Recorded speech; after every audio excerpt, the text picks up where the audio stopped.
እሺ እዚህ ጋር ቲፕቶይንግ አለ። ቲፕቶይንግ በጣት መራመድ ነው። ቀስ ብለህ በእግር ጣት ስትራመድ አለ። አንዳንዴ የሆነ ድምጽ ላለማሰማት ስንፈልግ በእግራችን ጣት ቀስ ብለን እንራመዳለን። ቲፕቶይንግ ይባላል እሱ። ፍላይንግ እናውቃለን፣ መብረር ነው። ስትሮሊንግ አለ። ስትሮል ዘና ብሎ መራመድ ነው።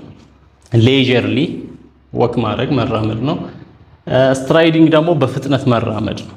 እዚህ ጋር ሶስቱ ከመራመድ ጋር ነው። አንዱ ደግሞ መብረር ነው።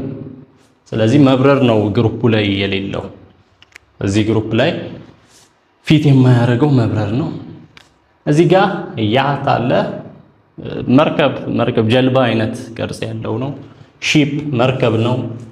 ቬሂክል ተሽከርካሪ ነው። ቦት ጀልባ ነው። ስለዚህ ሶስቱ ይመሳሰላል። ቬሂክል ጀነራል ነው። ተሽከርካሪ ስንል በመሬት በውሃ በአየር ሊሆን ይችላል።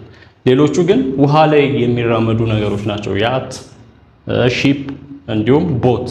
ስለዚህ ሶስቱም አንድ ግሩፕ ናቸው። ከግሩፑ የወጣው ቬሂክል ነው።